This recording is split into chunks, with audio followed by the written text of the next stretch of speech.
Right now, somewhere in the world, a person with less money than you, less time than you, and far more problems than you, is happier than you are. Not because life handed them something easier, not because they got lucky, but because without even realizing it, they built a handful of small habits into their day. Habits so simple you'd walk right past them if I didn't stop you and point them out. By the end of this video, you will know exactly what those habits are.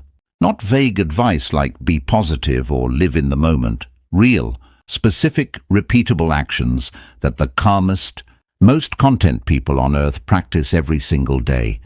Habits rooted in 2,000 years of Stoic wisdom from men who buried children, lost empires, and were exiled from everything they loved, and still found peace.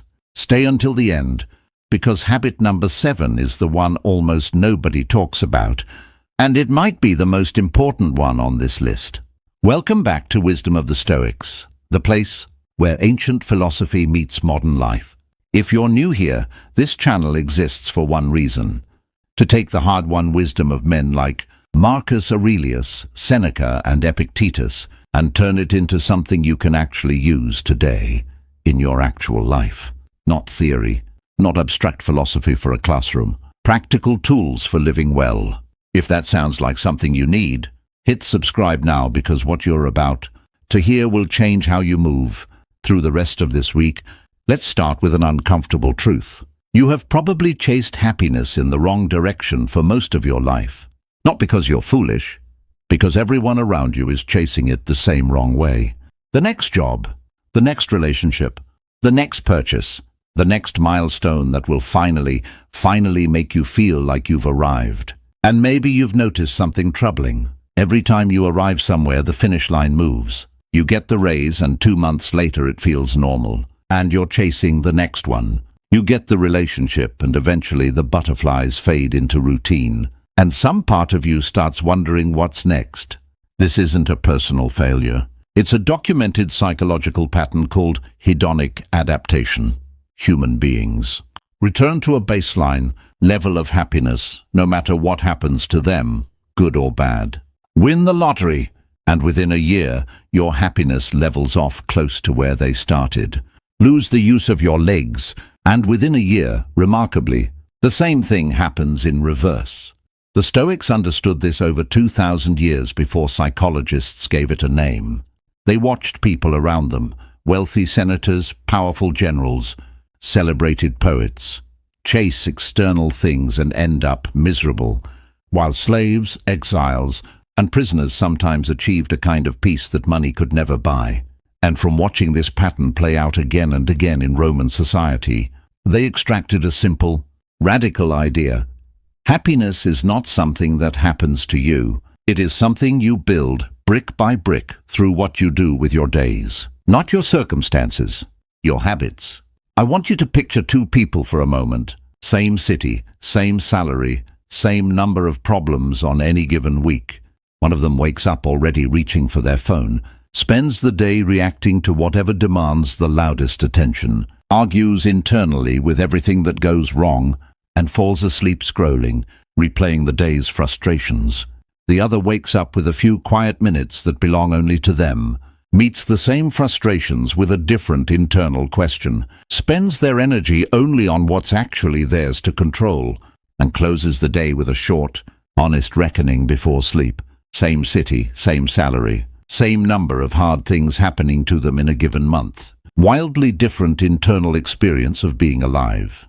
That gap, the space between those 2 people, is not talent, luck, or personality. It is habit, repeated daily until it becomes identity. This video is going to walk you through 9 of those habits. Small, doable, almost boring in their simplicity, but backed by both ancient Stoic philosophy and modern psychology. These aren't habits practiced by monks on mountaintops with no responsibilities. These are habits practiced by emperors running wars, by philosophers who lost everything, by ordinary people just like you, buried in deadlines and bills and traffic and difficult family members. Let's begin with the first one, because it's probably the opposite of what you've been told your whole life.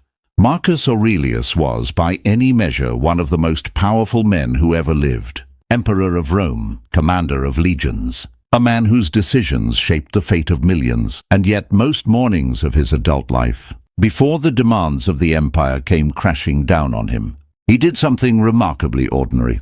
He sat down, often before sunrise, often exhausted, often reluctant, and he wrote to himself. We know this because those private notes survived. We call them meditations today, though he never intended them for anyone else's eyes. And in one of the most famous passages, he writes to himself something like this: At dawn, when you have trouble getting out of bed, tell yourself, I am rising to do the work of a human being. Why should I be irritated at the world when I am going out to do what I was made for? Think about that. The most powerful man in the known world had to talk himself into getting out of bed. He struggled with exactly the same resistance you feel on a Monday morning. The difference wasn't that he had some superhuman motivation the rest of us lack. The difference is that he had a ritual, a moment before the chaos began, where he decided who he was going to be that day. Happy people do not simply wake up and let the day happen to them. They claim the first few minutes as their own, before their phone, before their inbox, before anyone else's demands enter the room. It doesn't need to be an hour of meditation and journaling and cold plunges. That's the version social media sells you, and it's exhausting just to watch. For most people who genuinely practice this, it's 5 or 10 minutes. A cup of coffee in silence. A short walk before checking a single notification. A few lines written in a notebook about what actually matters today, separate from what merely feels urgent. Here's why this works, and it's not mystical, it's mechanical. The first thing you do each morning sets the tone for your nervous system for hours afterward.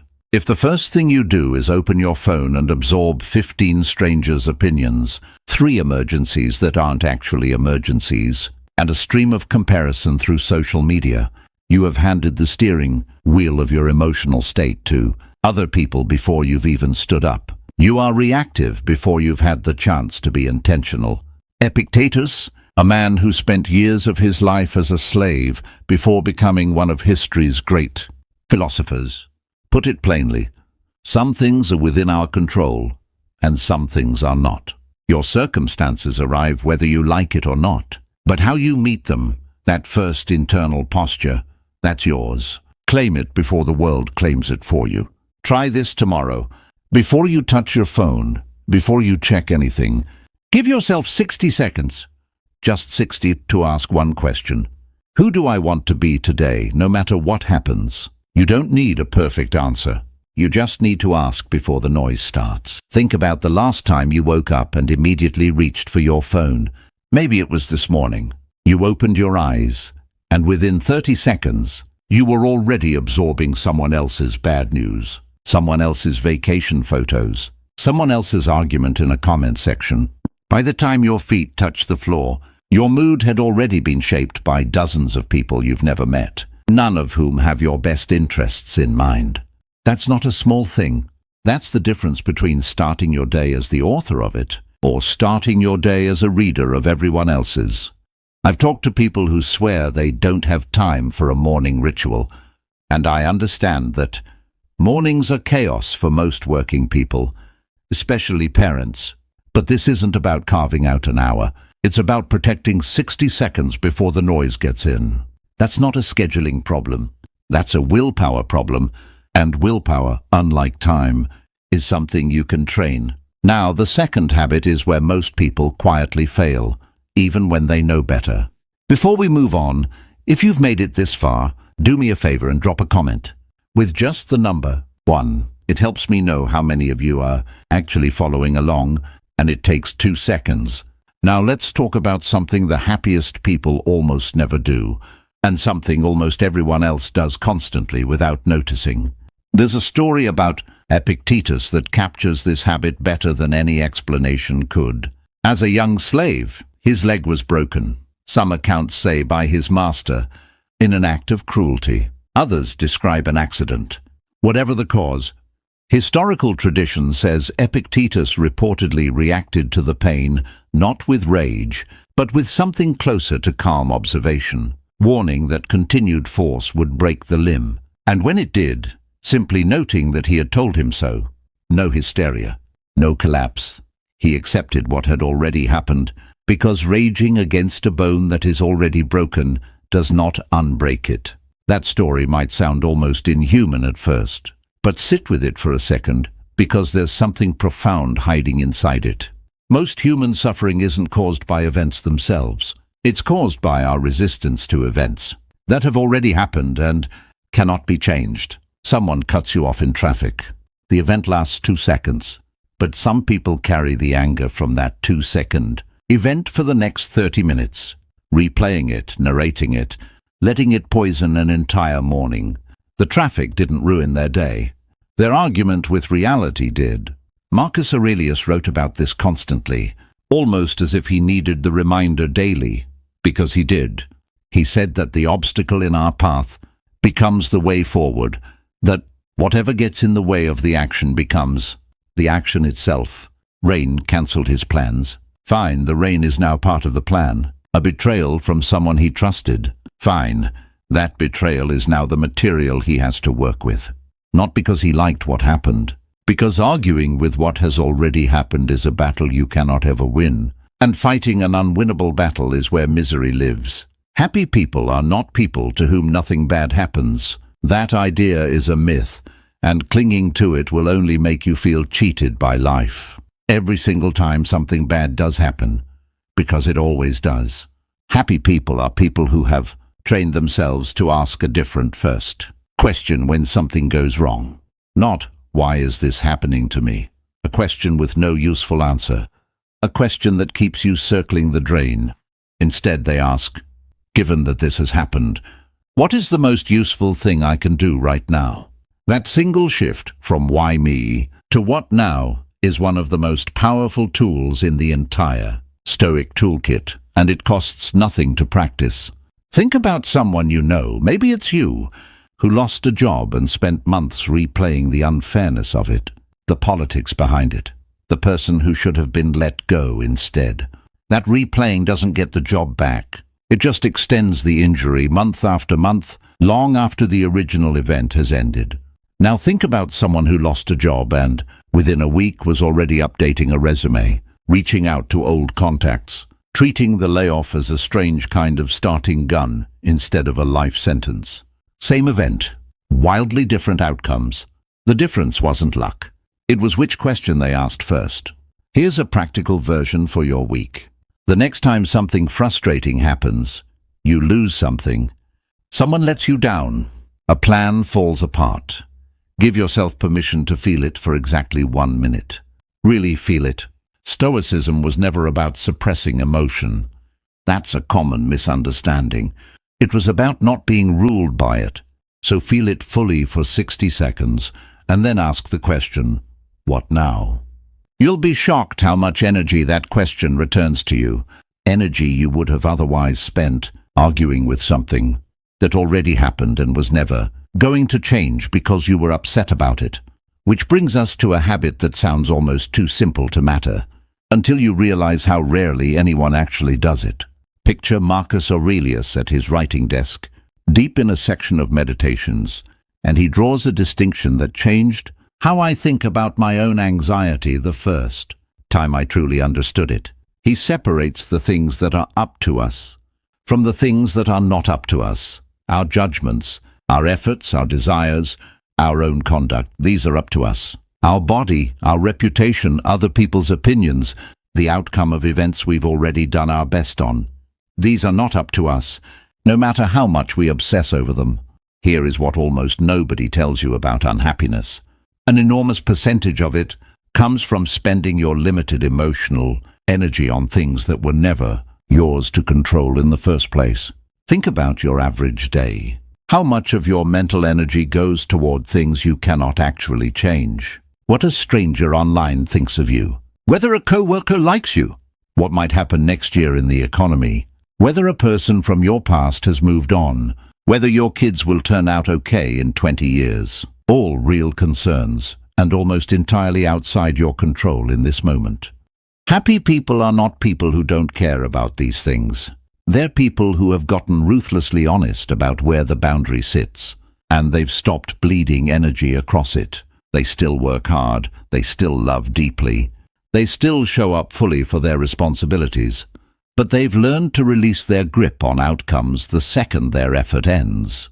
There's a phrase used in Stoic circles for this: the dichotomy of control. It sounds academic, but it plays out in something as small as a work presentation. You can control how well you prepare. You cannot control whether your boss likes it, whether the client says yes, whether a colleague takes credit for your idea. Pour everything into the part that's yours. Release your grip the moment it leaves your hands. Try this test this week. Every time you notice yourself spiraling, replaying a conversation, worrying about an outcome, obsessing over someone's opinion, ask one blunt question. Is this actually up to me, right now, in this moment? If the answer is no, you're not being asked to stop caring. You're being asked to stop suffering over something your suffering cannot change. Redirect that same energy toward the next thing that actually is up to you. That redirection, repeated daily, is one of the quietest but most powerful sources of peace a human being can build. I want to be honest with you about something here, because I don't think this idea gets said enough. This is genuinely hard to practice, especially with people we love. Telling a parent, let go of worrying about your adult child's choices, can sound cold, almost heartless, if you don't understand what the Stoics actually meant. They weren't saying stop loving people.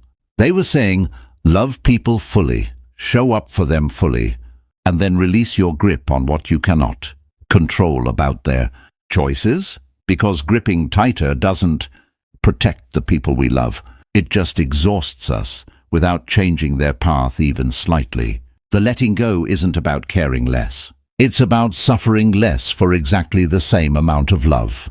Now, quick pause. If this is resonating with you, hit that like button right now. It genuinely helps this video reach more people who need to hear it. And it costs you nothing. Now let's talk about something the happiest people do with their mornings and evenings that most people skip entirely, thinking it's a waste of time. Seneca, in his letters to a younger friend named Lucilius, described a nightly practice he had learned from another philosopher, a habit of asking himself, once the lights were out and the house had gone quiet, a series of honest questions. What bad habit did I curb today? What fault did I resist? In what way am I better? He described examining his entire day, going over what he'd said and done, hiding nothing from himself, sparing nothing. This is not the same as journaling for the sake of journaling, or the vague self-help idea of reflecting. This is closer to an honest audit. Not to punish yourself. Seneca is explicit that this should be done gently, like a friend reviewing your own conduct rather than an enemy searching for ammunition.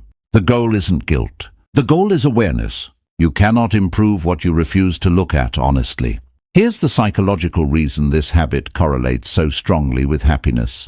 Most people carry a vague, low-grade sense that their days are slipping past them. That time is passing, but nothing is actually being learned or built. That feeling, even when people can't name it, produces a quiet anxiety that sits underneath everything else. A nightly review interrupts that.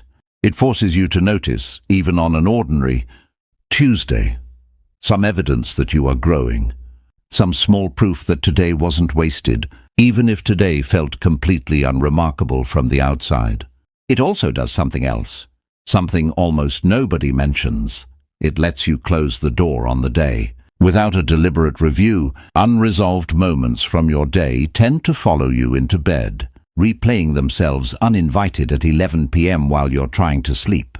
With a review, you process them on purpose, on your own terms for 5 minutes, and then you're actually allowed to put them down. Here's how to start tonight in under 5 minutes. Ask yourself 3 questions before you sleep.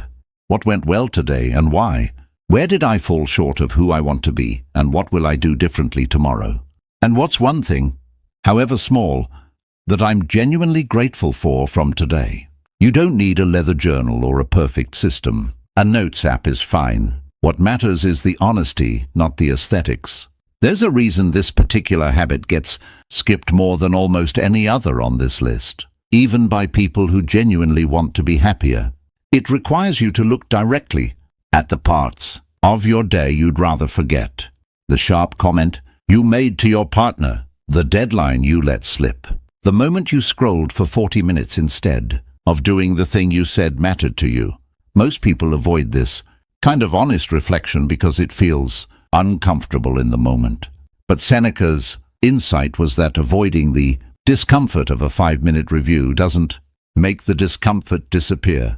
It just lets it accumulate quietly into something much heavier, a general, unexamined sense that you're not quite living the way you want to be living without ever pinpointing why.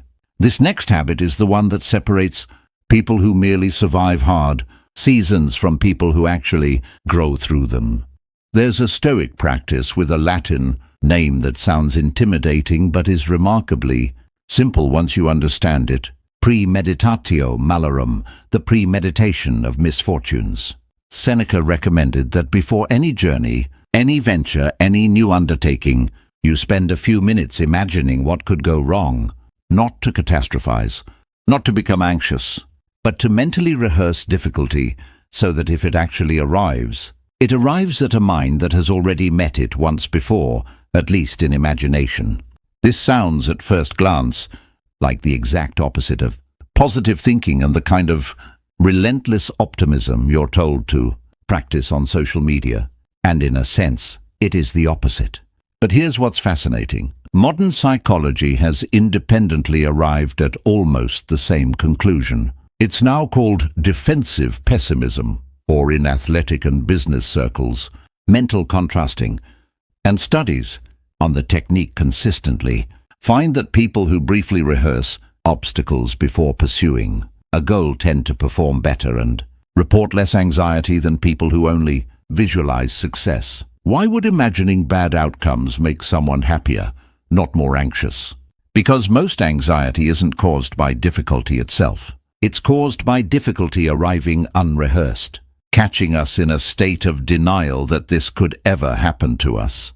When the traffic jam appears and you're already 15 minutes from being late, the person who never once considered, "What if I hit traffic?" experiences pure, blindsided panic. The person who spent 30 seconds that morning thinking, "Traffic might happen, and if it does, I'll call ahead and let them know," experiences a moment of mild inconvenience, because some part of their mind already lived this scenario and decided how to handle it. Marcus Aurelius did this daily, almost as a form of armor. He would remind himself each morning that today he might encounter the ungrateful, the arrogant, the deceitful, the envious, people behaving exactly as difficult people always behave. Not to expect the worst from everyone he met, but so that if it happened, he wouldn't be shocked into anger by behavior that is, frankly, an ordinary part of being human among other humans. This is not pessimism. This is preparation, and it produces an entirely different emotional experience than the person who assumes everything will go smoothly and gets ambushed by ordinary difficulty. Try this before something that makes you nervous this week. A hard conversation, a presentation, a first date, a doctor's appointment.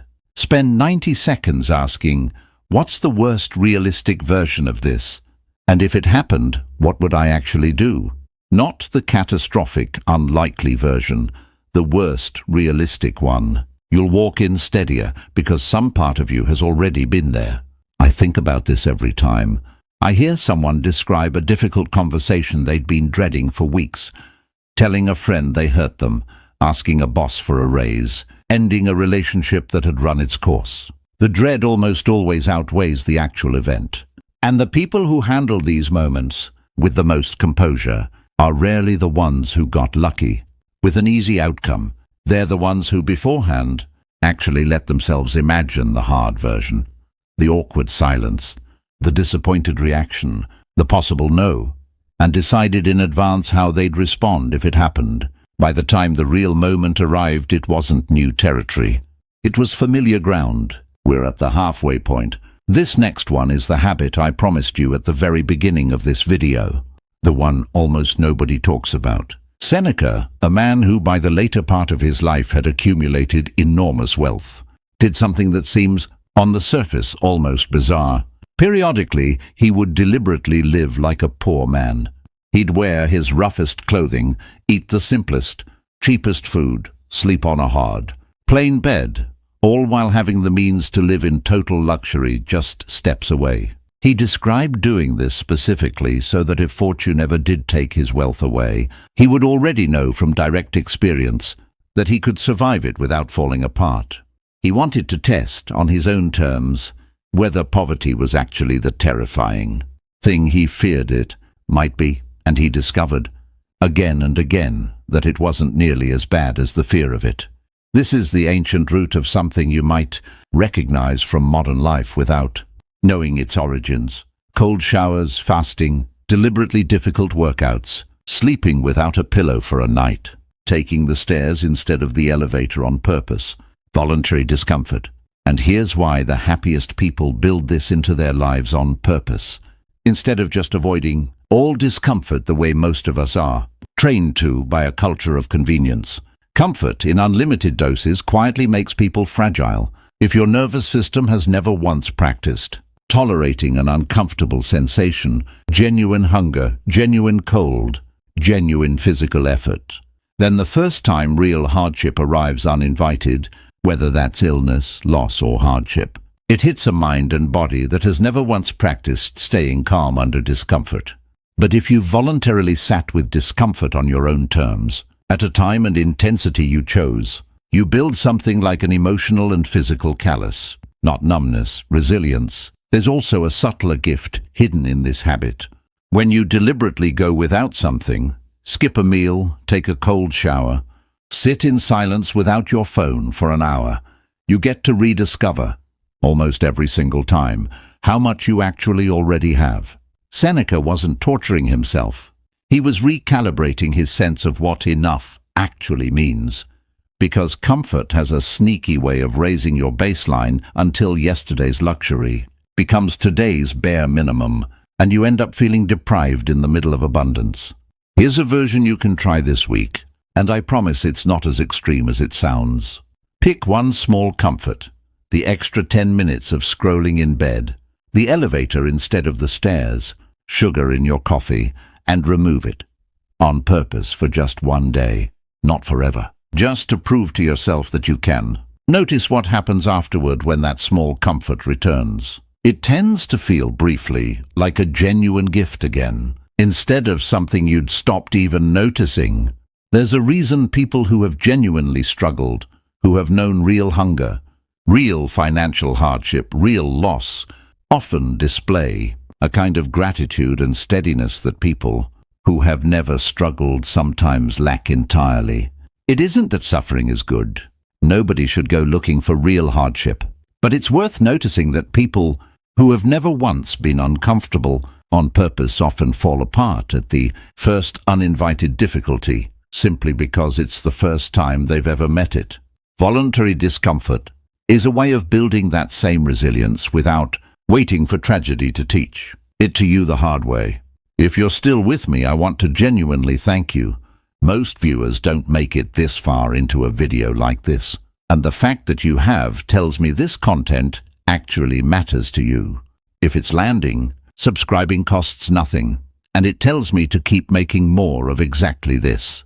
Now let's talk about a habit that has almost nothing to do with philosophy on the surface, and everything to do with it underneath. That's not a metaphor for something spooky.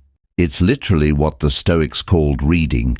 Seneca wrote to Lucilius, urging him to spend time daily with the great minds who came before him, to read, and more importantly, to read deeply rather than widely, returning again and again to a small number of writers who genuinely shaped his character, rather than skimming endlessly across everything available.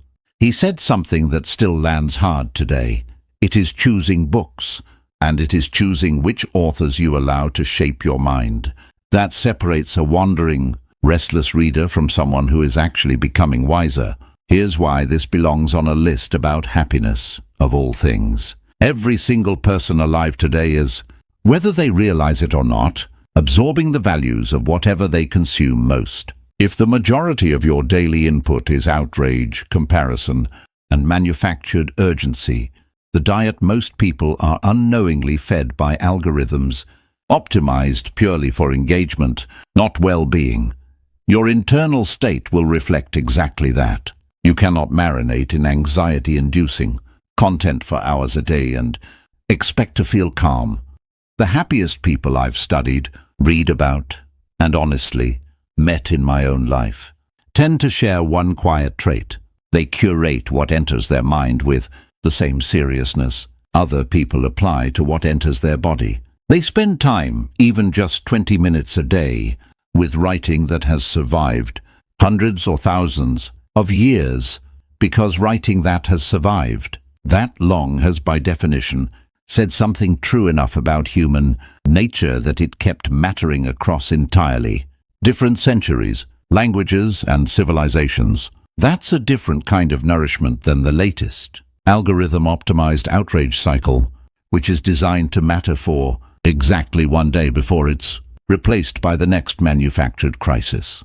This doesn't mean throw away your phone or become a hermit. It means being intentional.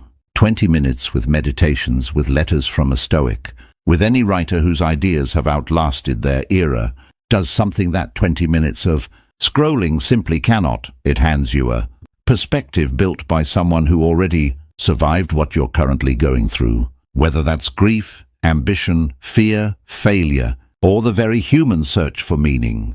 Here's a simple way to start. Pick one page, just one page, of a genuinely great old book, and read it slowly before you pick up your phone in the morning.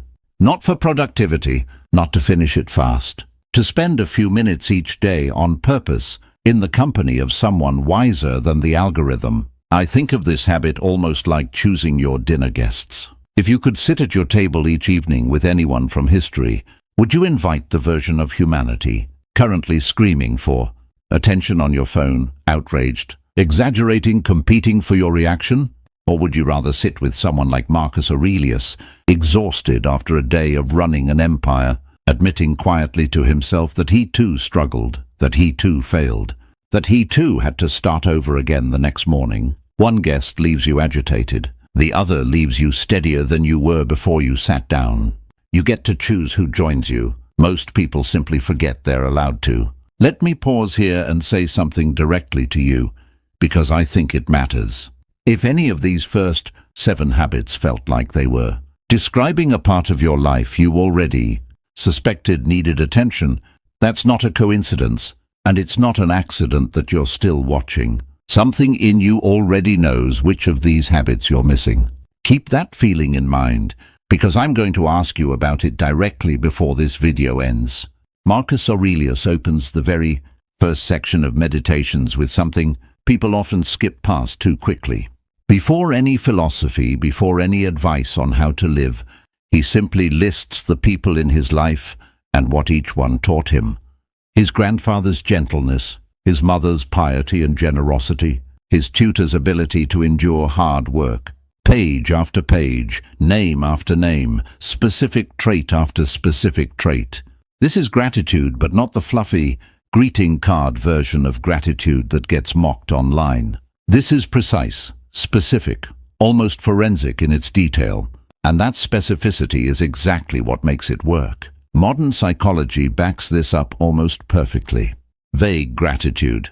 I'm grateful for my family, repeated the same way every day, loses its emotional power quickly because the brain adapts to vague, repeated statements the same way it adapts to anything repeated without variation.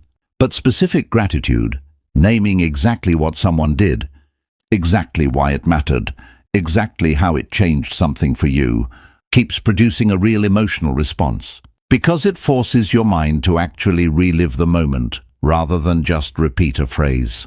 Happy people don't wait to feel grateful. That's the crucial distinction.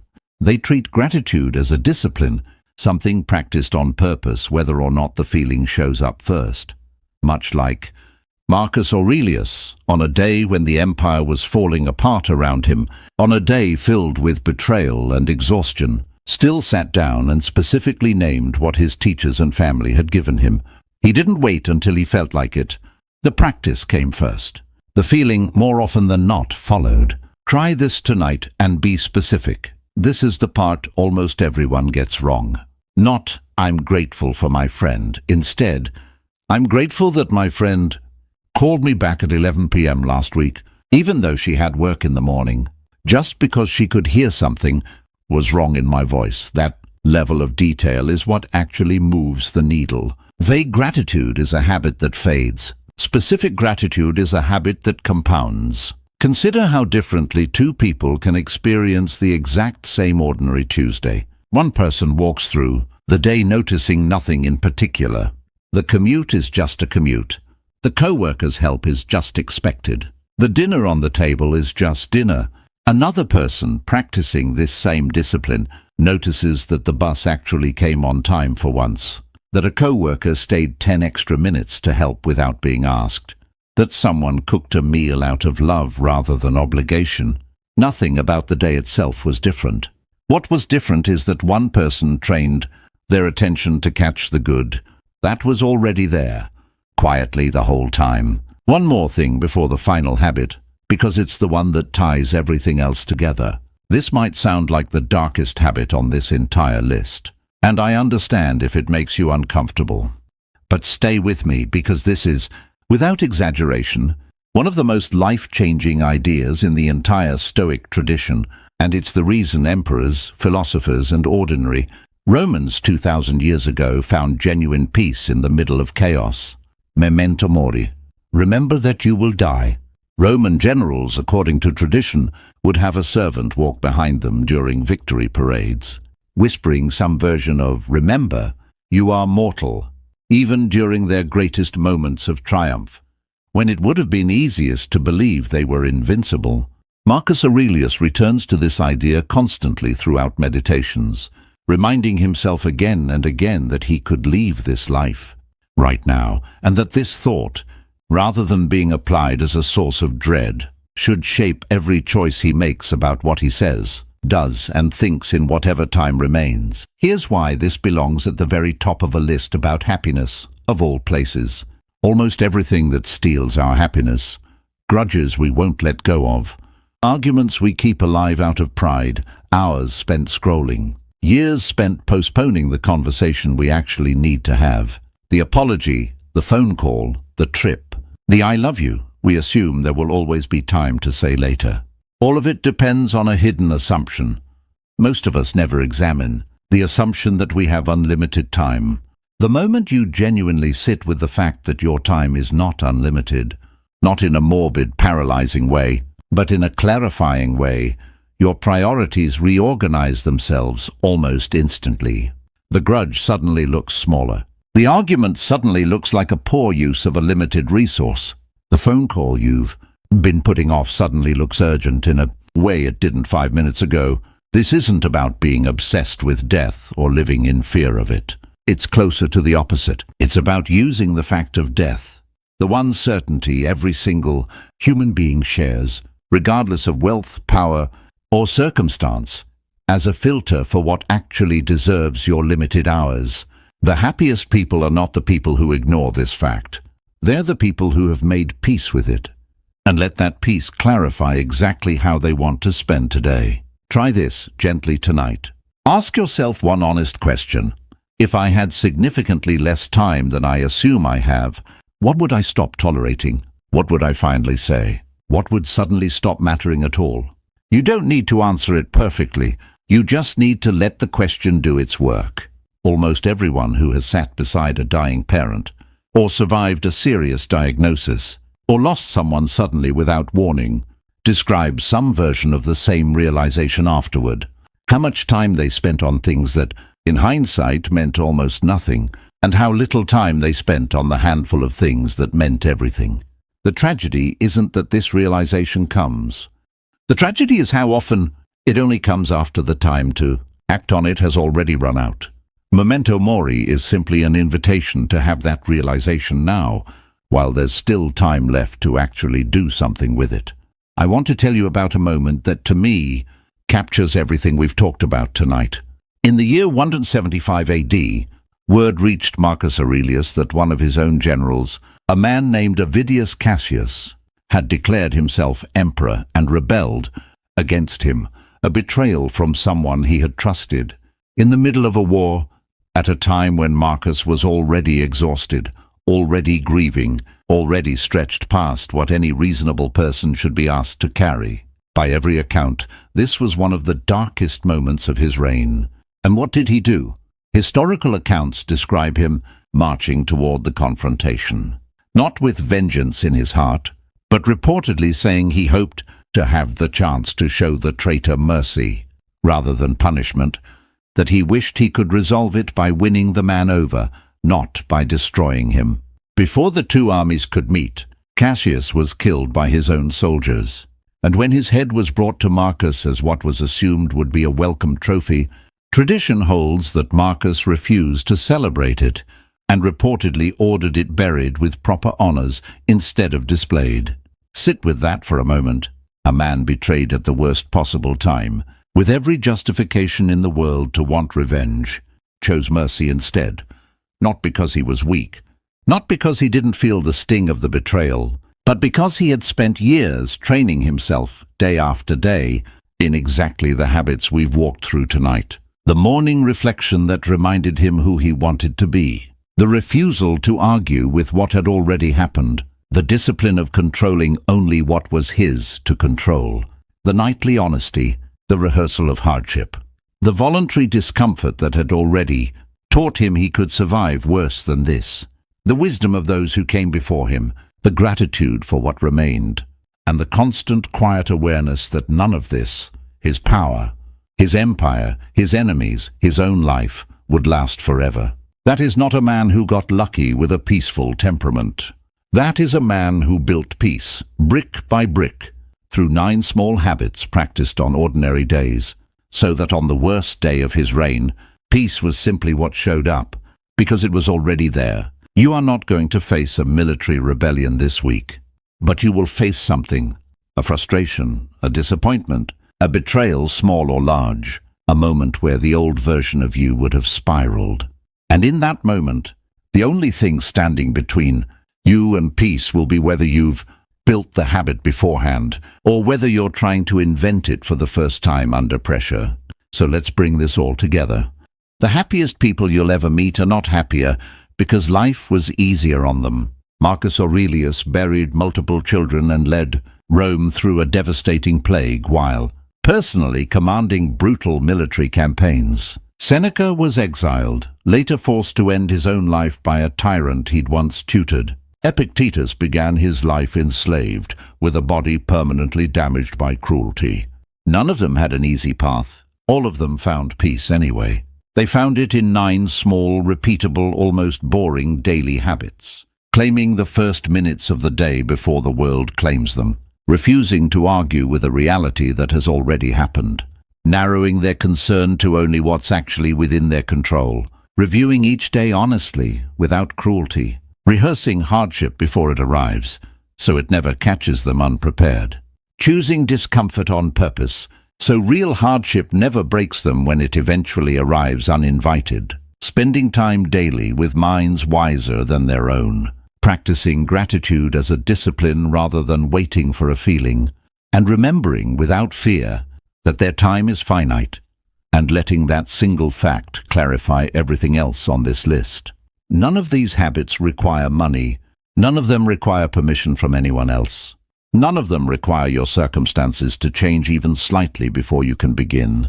That's exactly what makes them so powerful, and exactly why they've survived, completely intact for over 2,000 years, because they were never dependent on circumstances in the first place. You don't need to adopt all 9 tomorrow morning. Pick one, just one.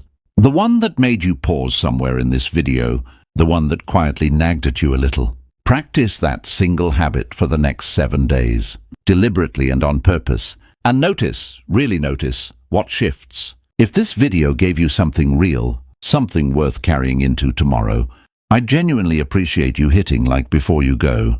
It's a small action that helps this message reach someone else who might need to hear it exactly as much as you did today. And if you want more of this, practical, ancient wisdom translated for the actual life you're living right now, make sure you're subscribed to Wisdom of the Stoics, because this is exactly what we do here week after week. Tell me in the comments, which of these 9 habits are you starting with? I read every single comment, and I'd genuinely love to know which one found you today. Until next time, remember, you don't need better circumstances to build a better life. You need better habits. Start with one today.